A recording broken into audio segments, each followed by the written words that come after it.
a lot of the time, anxiety and depression in Black women show up as the irritation and the agitation and things like that. And the holidays honestly can bring a lot of stress. I think it's really easy to fall into the habit of like beating yourself up because you're not being as productive or like you're not as motivated to like do stuff and get stuff done. Be patient with yourself. Like, that's probably the most important. It is. Hey everyone, welcome back to the Mother-Daughter Mixtape, where we talk everything love, life, and lessons learned along the way. My name is Charmaine. And my name is Jada. And welcome to our podcast. In today's episode, we are talking mental health, seasonal depression, daylight saving time, and how that can play into it.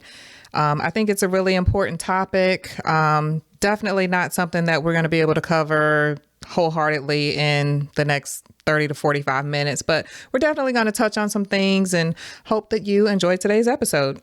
So grab some hot cocoa, get comfy, and let's hit play on today's episode. Boom.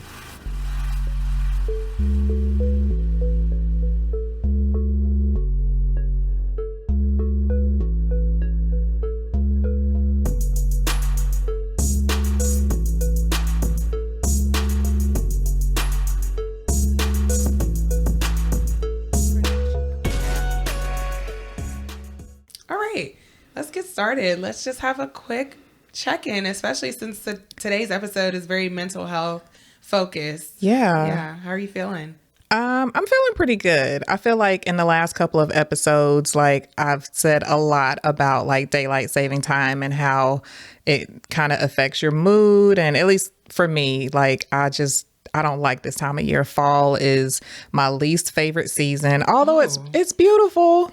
Leaves changing, all that. I like that part, but the shorter days and all that, it's just not my favorite. But outside of that, I'm doing very well. Just trying to get back into the swing of things at work. You know, we've been on vacation recently, so you know, still got another vacation coming up. Listen, always. I mean, that's a part of my mental health is vacationing and definitely making sure you got something on the books and something to look forward to. So, yeah. How about you? Yeah, I am a little sick over here, getting over a cold. So this time of year definitely brings the ickies and nasties and germies. So should I even be this close to you? Huh? I said, should I even be this close to you? Yeah. Oh.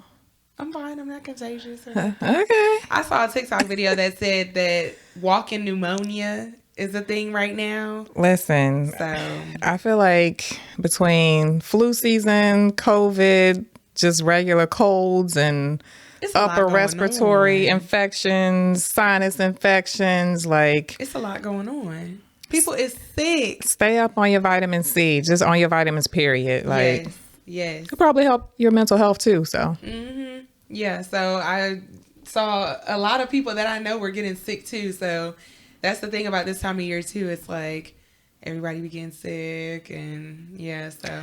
You know, that's one of the reasons why I don't mind like being a homebody, because I feel like when you're out and about and, you know, germs are everywhere. And people don't wash their hands. Listen. People is nasty. Ew. Like, it just grosses me out to think of people who just, they touch everything. They wipe their noses and then they go touch a door handle or something. It's the way when we be out somewhere and somebody cough or sneeze, me and my mom are immediately side-eyeing each other like, ew. You heard that right? Oh, okay. Yeah. So I'll just say, I mean, fall season, I hate that you said that it's your least favorite time of year because fall is literally my favorite season. Like, I mean, I can see, I think it's a favorite for a lot of people. It's not that I hate it. I don't hate it. I don't love it. Spring is my favorite. So spring was my favorite at one point in time too. And I think it was mostly because I was born in the spring, but at the same time, them bugs.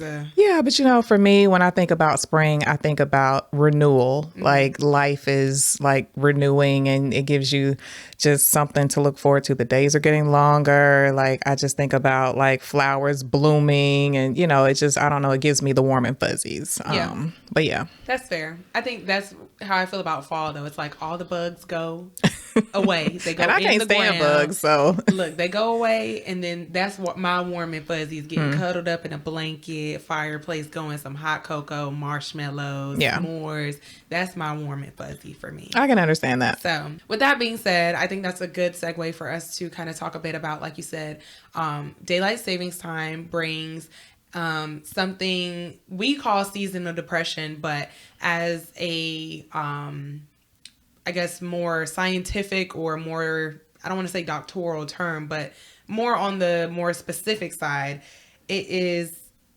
defined as seasonal affective disorder.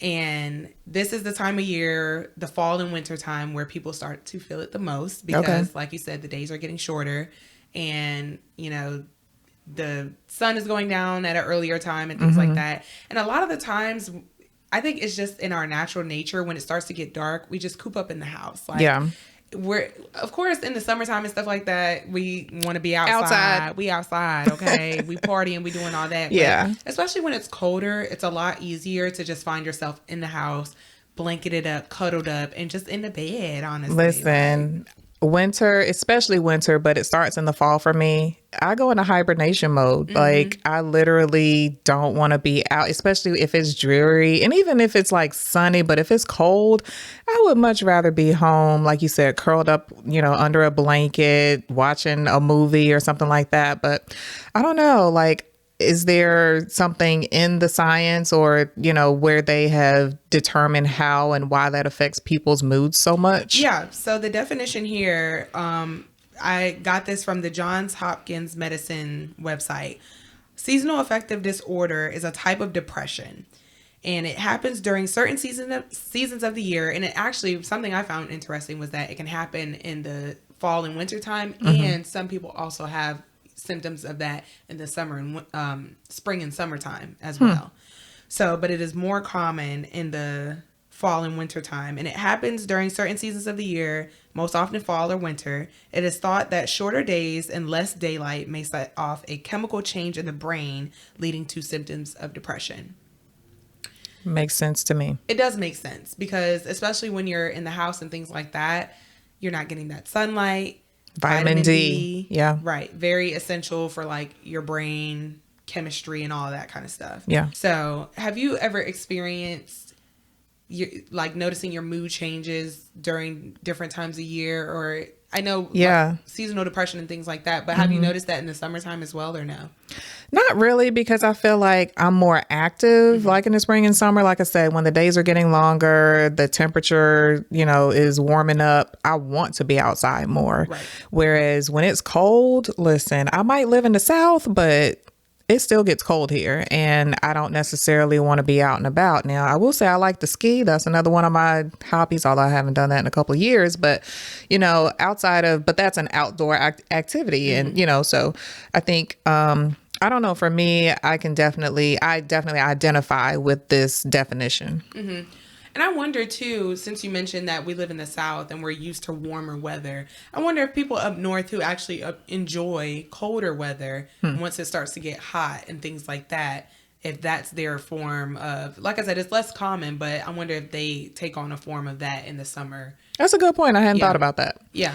Yeah. And then the other thing, when I think about like regions of the country and things like that, I think about the Pacific Northwest. So like Seattle, like Oregon, Washington State, where it rains a lot. Yeah. I could not live there. Depressed all the time. Yeah. Like I couldn't imagine living there. And it's not just, you know, fall and winter. It like rains there all the time. So I wonder if some of these like definitions are more regionally, you know, accurate, if you will, versus, you know, just talking about it from a seasonal perspective. Right. And as I'm sure all know, weather can affect your mood anyway. So it's like, facts. For some people, rain may bring out that like I love the rain. I want to go play out in the rain and stuff like that. But for a lot of people like myself, rain is like, oh, I want to curl up in the bed and take sleep a nap all day. Yeah. Like I don't want to get up. I don't want to do anything. Yeah. And like I said, it just takes a toll on your mood. So some symptoms that I found on the Johns Hopkins Medicine website for SAD are increased sleep and daytime drowsiness. I can attest to that. We love to sleep. Listen, I already like to sleep a lot anyway. Can we just take a pause and talk about napping? Naps are essential. What did Jill Scott say? I love a nap. Listen, like for real, because, well, the funny thing is, I don't know if this is like an age thing. Like when I was more your age, I could power nap 30 minutes, 45 minutes. Now, if I'm not getting at least 2 hours, like I'm not even going to do it. if I'm gonna sleep 2 hours, I might as well just go to bed. Like I need at least 2 hours for a nap today. Like I can't 30 minutes. It'll take me 30 minutes just to fall asleep. I'm in the same boat there. It definitely takes me a while to fall asleep. But like if I'm gonna take a nap, it's probably gonna be an hour, hour and a half tops. 2 hours is like I might as well just go to sleep for the night. It must be like an age thing because it definitely wasn't like that when I was younger. So, but I can't stand a power nap either. Well, I will say power naps do be working because anytime even if I just need to rest my eyes for 30 minutes, it do something for me. Don't you take power naps like during the day while you're supposed to be working?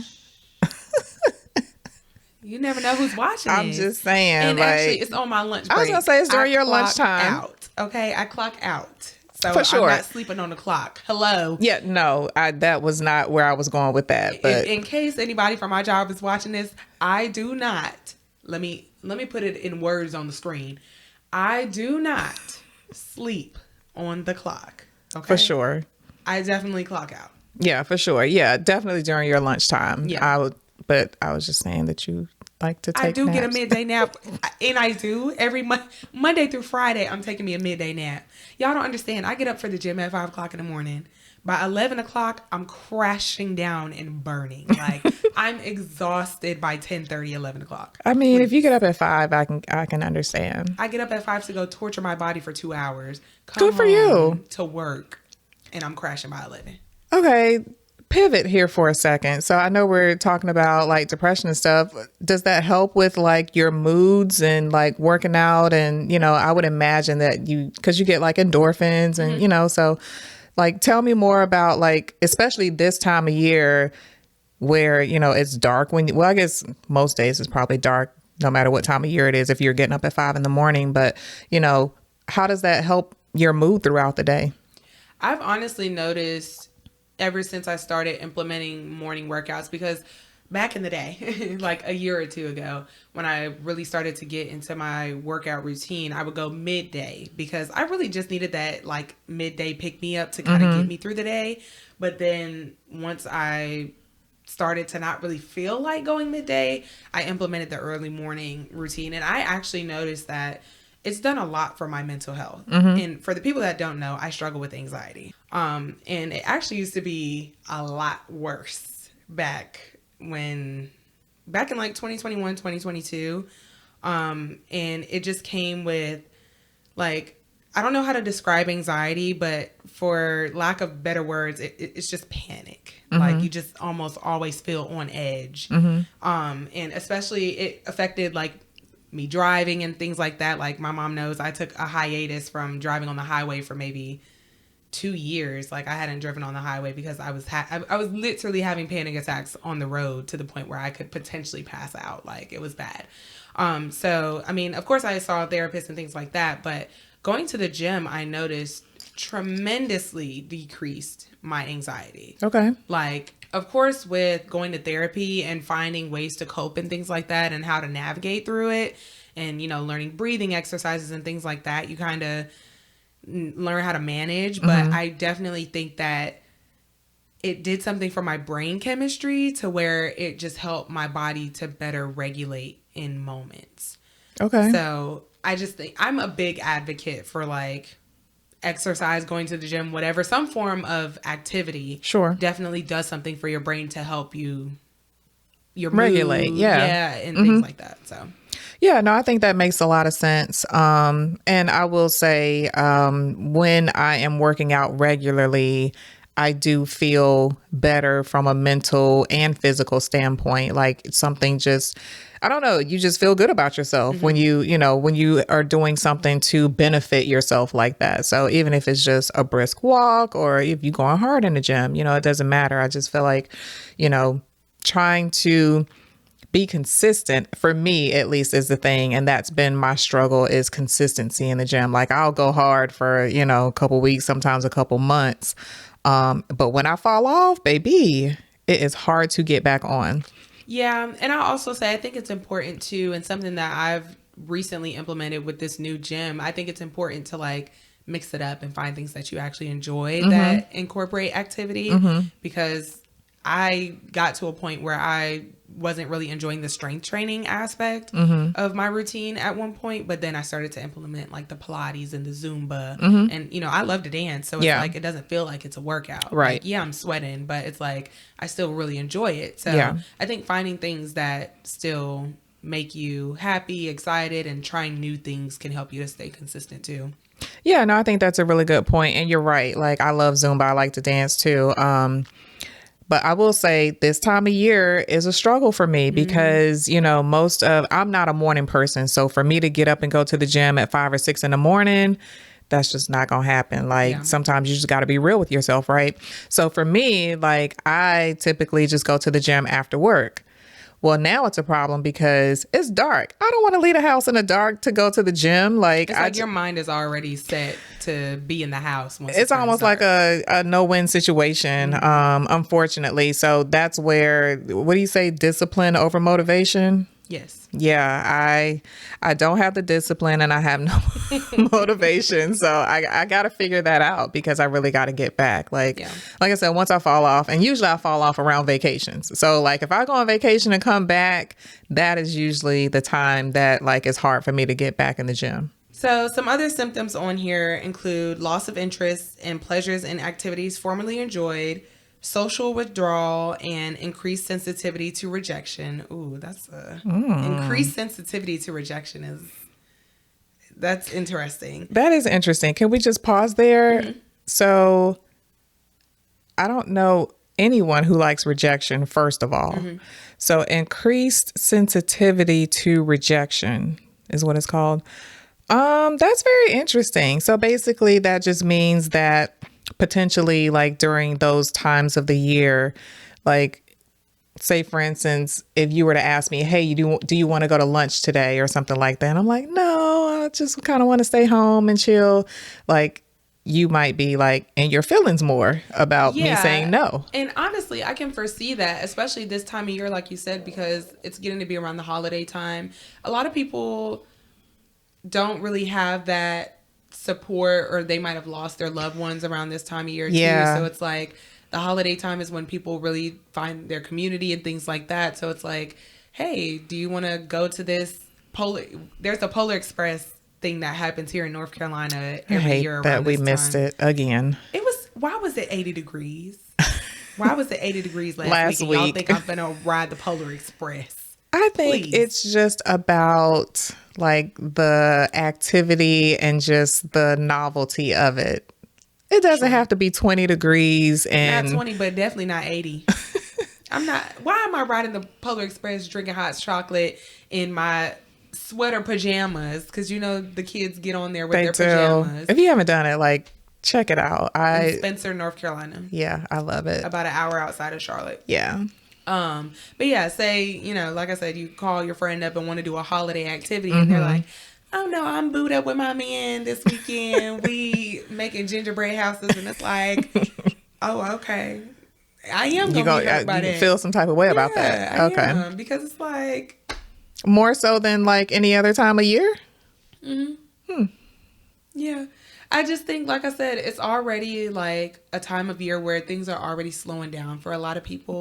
People are taking things a bit slower around this time, and it's just like people aren't getting out as much and things like that. At least for me, like I party hard in the summer, and then in the fall, it's like, okay, we coming down. Yeah, like, for sure. Yeah. So the one time I want to hang out with you and make some homemade cookies. Well, I'm gonna be there for cookies. So listen, cookies, cakes, all of it. And you with your man building gingerbread houses. I ain't even got a boo. Of course I'm gonna be a little upset. I'm gonna need you to be happy for me in my gingerbread houses.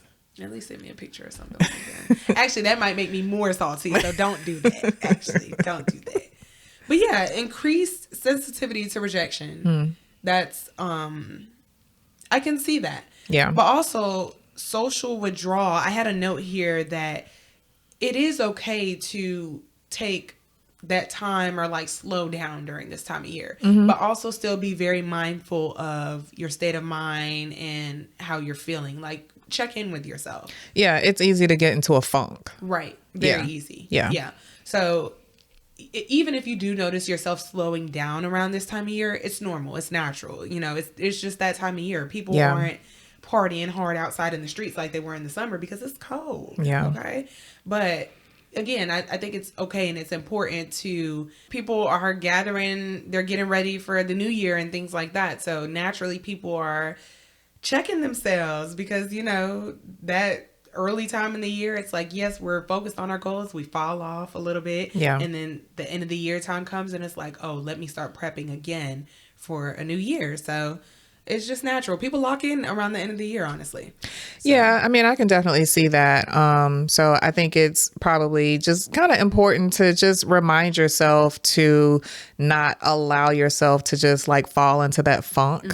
And maybe you need like an accountability partner, just like you do for like working out and stuff. You know, somebody that's going to check in on you and you're going to check in on them. And, you know, it doesn't have to be like a daily thing or maybe weekly or bi-weekly.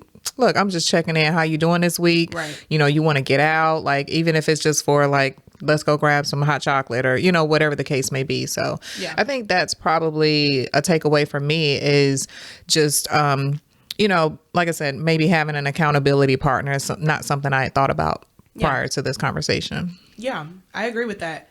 One of the other symptoms on here are grouchiness and anxiety.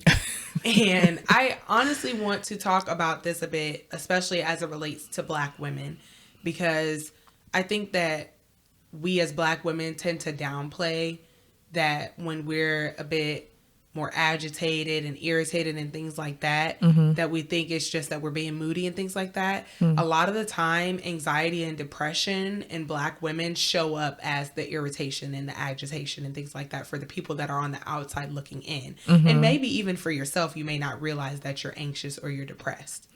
So I just wanted to put that out there. Again, it just goes back to checking in on yourself and really just being aware and mindful of how you're feeling, because it's easy to just think, oh, I'm just a bit moody, or it's the luteal phase of my period. So like, no.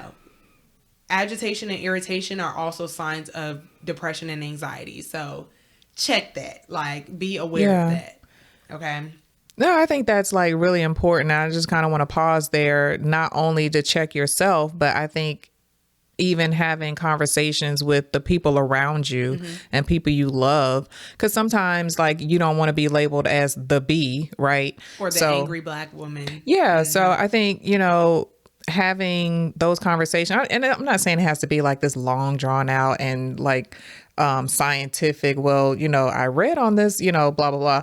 But just saying, you know, sometimes, you know, I'm just, when I think I'm being irritable or when you think I'm being irritable, it really might be something else. And maybe, you know, people having at least some insight into you as a person and kind of how your mind thinks and how, you know, things kind of play out can easily just give them more information about how to deal with you when you're having those moments. Right. And they can help you kind of get through them sometimes. Or even if it's, you know, sometimes it's like, leave me alone, just let me handle it by myself. Communicate, you know, so I just think it's important to have those conversations with people, especially if they live in your household. Like for sure, you got to just kind of let people know and, you know, ask them too, like, how would you like for me to show up for you? And, you know, have that conversation. So that's very interesting that you mentioned that. Again, not something that I typically, you know, would have thought to have, you know, that type of conversation with someone that's close to me. Yeah, and I'll just say, you know, we'll talk a little bit more about this as we talk about like ways to combat the seasonal depression and stuff like that. But I think it's really important, like you said, to just check in on your people at the end of the day. Like your strong friends, baby, they need checking up on too. Okay. The most. Yeah. Probably. Exactly. Like those are the ones that they typically probably won't come to you the saying silent that ones. They need, right, to talk to somebody or things like that. But they're the main ones who tend to go through these times like this the hardest because they don't confide, or they think they have to fight all their battles by themselves. Yeah. So I think it's really important to check in with your people. And like I said, we'll touch a bit on it. Weekly check-ins, monthly check-ins. Yeah. You know, just keep your community tight. Yeah. Okay. So just some other symptoms just to close off on the list. Feelings of guilt and hopelessness, excessive tiredness or fatigue, decreased sex drive, decreased ability to focus, trouble thinking clearly, increased appetite, especially for sweets and carbohydrates. Baby, this winter time. I've been depressed my whole life. Like, I be wanting cookies and cakes and sweets. Babe, listen, it's just that time of year. But if you do notice, it ain't even the time of year, but okay. If you do notice a heightened, like, because I tend to notice when my appetite shifts. Okay, sometimes. yeah. Like, before we went on our cruise, I was craving all that greasiness. And then I had it, and I came back home, and I'm like, okay, time for chicken asparagus. Now I'm good. Yeah. Yeah. I just had to get it out my system. Yeah. So just be mindful of that, because with that comes weight gain, which brings more problems. And depression. More problems. So keep that in check, ladies. Summer bodies are built in the winter. Okay? Keep that in mind. I'm just going to say year round, because... I mean, true. Summer bodies are made in the winter, though. Don't be eating all them cookies and cakes from Santa Claus. Okay? I ain't making no promises, but okay. Keep it in check. Moderation. Moderation. The word of the day. That's the word of the day. Moderation. Yeah. Okay? Weight gain, as we mentioned, obviously, from eating all them cookies and cakes and banana pudding and peach cobbler. And physical problems such as headaches, which probably can be brought on from eating all them cookies and cakes and sweets. So stop eating all that. So just wanted to run through the list of symptoms just in case people need to know what to look for around this time of year. And like I said, just be mindful because it's a rough time of year. It really is.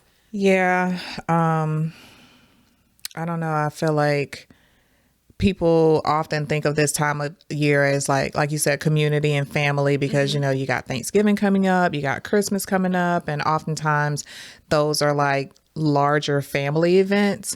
But outside of really just those 2 days, you have all this time, you know, in the month of November, December, and even into January, where you're probably spending a considerable amount of time by yourself because, you know, you're in the house more because you don't want to be outside because it's cold or it's dreary or, you know, what have you. So, I think, like you said, just being mindful is important to just remember, like, okay, I'm not tripping. It's the time of year, and okay, things are going to turn around, or, you know, you have to find what those things are to help you turn it around during those times as well. Right. Yeah. Something else that I know you asked earlier about, you know, what's the science, a bit of the science behind why we tend to go through this. One note I do have on here, melatonin. We know about melatonin. It is a sleep-related hormone, has also been linked to SAD, which is seasonal affective disorder. The body naturally makes more melatonin when it's dark. So when the days are shorter and darker, more melatonin is made because it's dark outside. So get outside, and this kind of shifts into things that you can do to cope, to combat better, prepare yourself for this time of year, and, you know, prioritizing self-care. I think it's very important. Firstly, get outside. Yeah. Get outside while the sun is out. Get your vitamin D in. Something that's that really stuck with me back when I was really trying to get into a routine was when you wake up in the morning, first thing you do, open your curtains and let that sun hit your eyes, your face, whatever, first thing in the morning, because it sets the mood, it sets the tone, and it also just helps your body to wake up faster or at a decent pace, I guess. I don't know. But it helps with your mental. Yeah, I could totally see that. Like, I'm a natural light kind of person. Like, you won't walk in my house in the daytime and find my curtains, unless I'm taking one of those naps. You won't walk in my house and find like the curtains closed or the blinds closed or whatever. Like, natural light, like you said, it's a mood changer. So, you know, just that one seemingly small thing or task can instantly boost your mood. Yeah, it makes a big difference. So open them blinds, open them curtains, let that light in, get outside. Even if you need to commit to yourself to get outside once a day. Take a 1 mile walk, a 2 mile walk, or just walk around your block every day at lunchtime or something like that. Something else that I've been doing is whenever I have a large meal and I don't want to like sit down or lay down immediately after, I go for a walk. One, it makes me feel better because I just ate the food that I just ate and I wanted to enjoy it. So burning the extra calories, I probably shouldn't think like that, but I do. And just getting outside, put your phone away, put it on Do Not Disturb. Don't even listen to music. Nature. Listen to the birds chirping, the cars passing, be aware of your surroundings and take in like your surroundings. Everything, yeah. I think that's very important. So get outside. Let's start there. Like don't fall into the trap of being stuck in the house all day. I'm guilty of that for sure. Yeah. And you live in a nice neighborhood. You should get outside and walk. Know. There's people out there. Rightfully so. You need some friends. Make some friends. Make some neighbor friends. And that kind of shifts into developing a self-care routine. If you need to that's my next point. Develop a self-care routine. If you need to get a journal or some kind of something that I bought a while ago that I don't use anymore because I'm never consistent with stuff. It's a like a physical to-do list where you like there's a slider that shows like checked or not checked for the things that you didn't do, because I'm one of those people that need a physical thing that's gonna help me to achieve my goals. Don't leave it up to me to put it in my notes app. Okay, it's gonna get buried long gone in that put a phone. reminder on your phone. And guess what? Here's my problem too. When it comes to reminders, like once I get in the habit of knowing the reminder is going to come at 1 o'clock, my brain dismisses it after 2 weeks. No. It just becomes a part of my routine of swipe. No, I'm not paying it. I'm going to need you to do better. Listen, it's the ADHD. Okay. It's the ADHD. But if you need to get something physical to, like I said, jot it down, write it down, develop a self-care routine. In the mornings, you wake up, the first thing you do, pray. If you need to, okay? Prayer is big for me, for my mom. For sure. Yeah. So if you got to do that first thing in the morning, do it. Get up, open them blinds. Let that sunlight in. Look, I'm giving y'all some game right now. Let me build your routine for you right here. Okay. Right, get up, pray. Open your blinds and windows or whatever. Let some sunlight in. Make your bed because you gonna get out that bed, okay? Get up. Get up right now. Thank you. She said what she said. I said what I said. Get up and make that bed and don't get back in that bed unless you want to take a nap. Thank you. Or to go to bed. Make your bed. If you're anything like me and you work out in the mornings, you should really be picking out your outfit the night before. Yeah. Okay. If you struggle with getting ready in the mornings, especially, pick your outfit out the night before. I love all of my outfits, so I pretty much I plan my outfits out in my head every day. Like I already know what I'm gonna wear, so I ain't got to worry about that. But if you do work out in the morning, go get your workout in, get your music going, you pumped, you good, great. Come home, take a shower. Well, brush your teeth before you go to the gym. Okay? Brush your teeth before you go to the gym. Come home, take a shower, wipe off your sweat, whatever. And showers just do something for me mentally anyways. It's a good way to release, prep for the day, all of that. It's a great mental thing for me. Yeah. Shower, breakfast. If you didn't already meal prep the Sunday before, get a good meal in, nutritious something. Eat. Don't wait all day. Eat. After that, I don't know if y'all be working and stuff, work from home or go to work, whatever.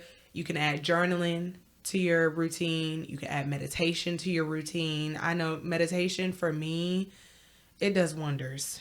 Okay. Wonders. Like, it's amazing. Okay. It's not some like revolutionary or like revelation of like, oh my God, I feel like a brand new person, but it does a lot for your mental. Yeah. Some other things that I have on here, decrease that alcohol intake, baby.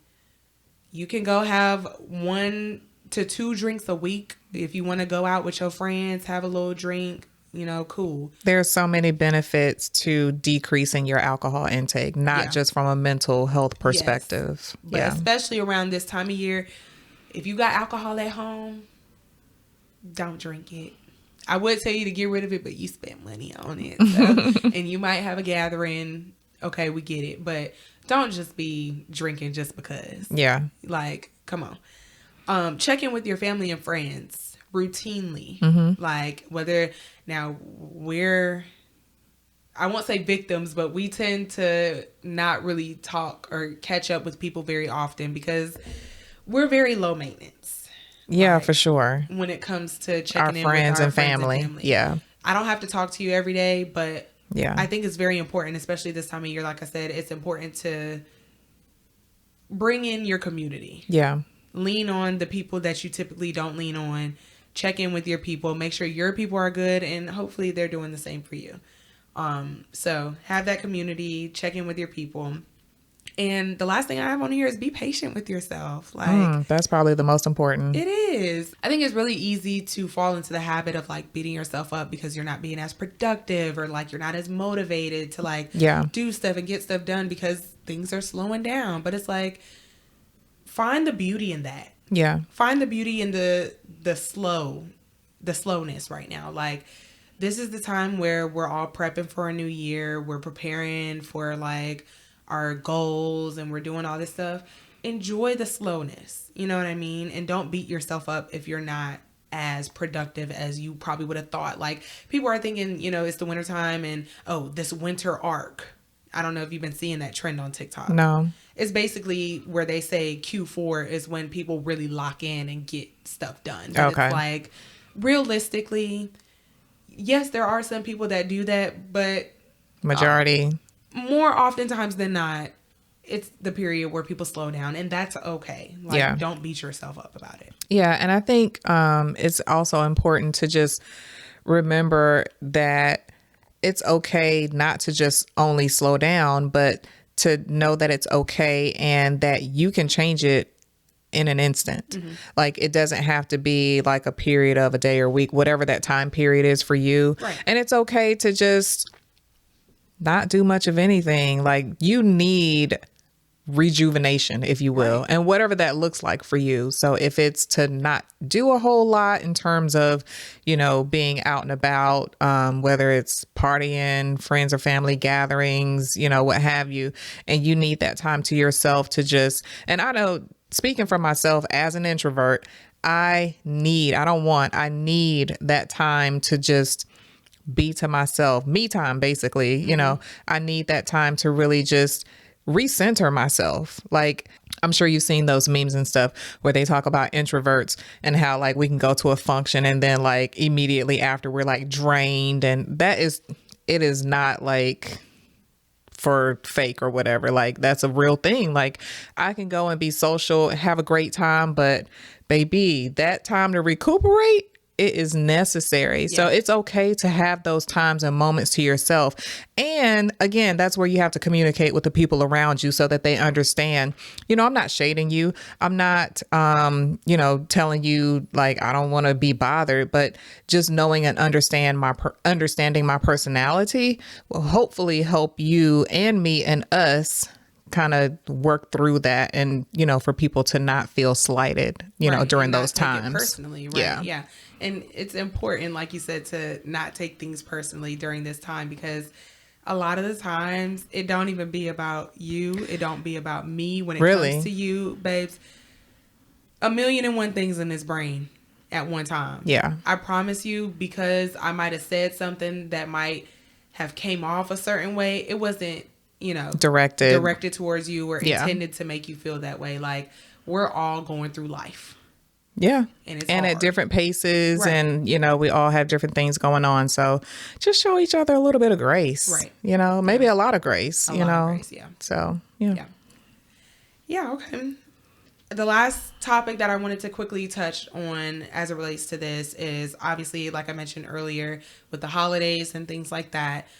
We know that while for a lot of people, it can be a very happy, exciting time and things like that, because family is coming into town and, you know, we're celebrating things and we're eating good and all that. But this can also be a difficult time for other people who have either lost family members around this time of year or have birthdays of people that they may have lost, or there can be a million and one reasons for grief during this time of year. So I just want to, one, just extend my heartfelt love and support for those who may be going through a tough time during this time of year. But I do also just want to encourage you guys, you know, if you are looking for that support or things like that, if you're listening, hey, we're here. We love you guys. You are a part of our community. And if you ever need to reach out to us and, you know, just need an ear to listen or need don't advice, hesitate. Right. Don't hesitate at all. Yeah. Also, again, I think it's really important to utilize the family, friends, or whatever community that you do have. Mm-hmm. Pull those people in a bit closer this time of year. Like, a lot of us know from experience that, you know, a lot of times our friends can basically be family. Like, they may not be our blood family, but they are family to us in our hearts. Yeah. So if you have a best friend or someone who you love truly and things like that, and you know, you don't have as much family, pull those people in a little bit closer. You know what I mean? Like, really embrace that sense of community. And there are also different hotlines and things like that you can call if you need to talk to somebody. There's the suicide prevention hotline, the National Mental Health Hotline. And I also learned that there is such thing as a warm line, where you don't need to be in a crisis or anything like that to call someone or to talk to someone. There are warm lines, which are phone numbers people can call when they need someone to talk to or to just be there, whether they are experiencing a crisis or not. So that's pretty awesome, isn't it? Yeah. So if you ever need someone to talk to, you like I said, you got us. Yeah, for sure. You got resources online, or, you know, if you need us to drop it in the description of the YouTube video, or, you know, if you guys are listening on Spotify or Apple, it'll be in the description there. We'll post phone numbers to those hotlines as well, but just be very mindful and cognizant. Check in with yourself, and just, check in. I think that's a great way to kind of wrap that, because I'll speak for myself and maybe others too. We don't always think about how, like, this time of year really impacts our mental. Like, we're just going through life and it's like, okay, I know I feel off or different, or maybe you don't even feel like you feel off, but you know that, like, maybe your mood isn't what it typically is. And I think it's important to just know and, I don't know, understand and realize that, one, it's not just you. Right. I feel like sometimes we feel like, oh, it's just me, because, you know, you've isolated yourself in a sense, and you feel like you're the only one going through, you know, this depressive time, or maybe a time where, you know, you're just not as connected to the people that you're closest to. Right. So just knowing that it's not just you, because we all go through it. I know, myself included. So yeah. And the holidays honestly can bring a lot of stress. I mean, between planning to do Thanksgiving and Christmas, or planning vacations, or like going to see your family and stuff like that, or even if you are just staying in, like, this time of year for work gets really crazy for a lot of people too. So it's like, it's understandable to feel stressed. But again, I just think that it's important to, one, prioritize boundaries, set boundaries. Like, if you are going through some things at work with the love of your life, if you're just feeling overwhelmed and whatnot, set boundaries and stick to them. Like, that's a form of self-care as well that I didn't mention earlier, but it can be implemented as a part of your self-care routine as well. Like, and can we just talk a little bit about, like, when you're setting boundaries? Like, I feel like sometimes when you try to set boundaries with people that you love, sometimes you can get a little pushback. And I think it's important for them to understand that, you know, it's not because I don't love you, it's because I'm trying to love myself more in this moment. So I just need you to, you know, just kind of understand and respect the boundary. Again, communicate, like having those conversations, so that people don't feel like, you know, you're just kind of lashing out at them or anything like that. So I think sometimes when we talk about setting boundaries, it can come across in a negative way. And I was just going to say something that you told me that I keep in mind as well, is that, like, boundaries are not for the other person.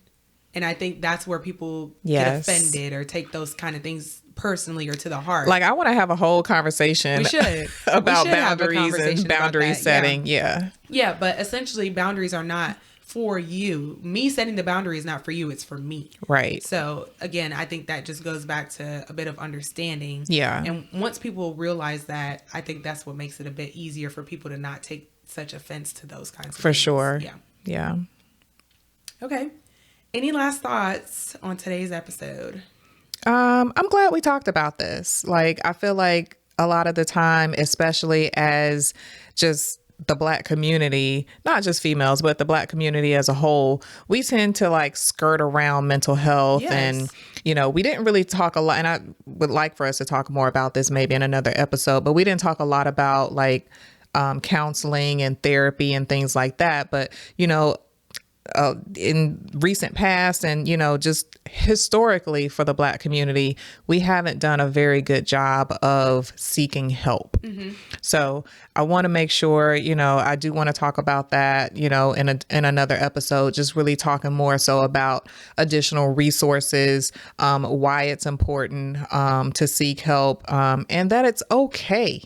Right. Like, I feel like I wouldn't say most people, some people just feel like, oh, I don't need help. I can deal with it on my own. And while that may seemingly be true, and I might be talking to myself here, you ain't have to get that look.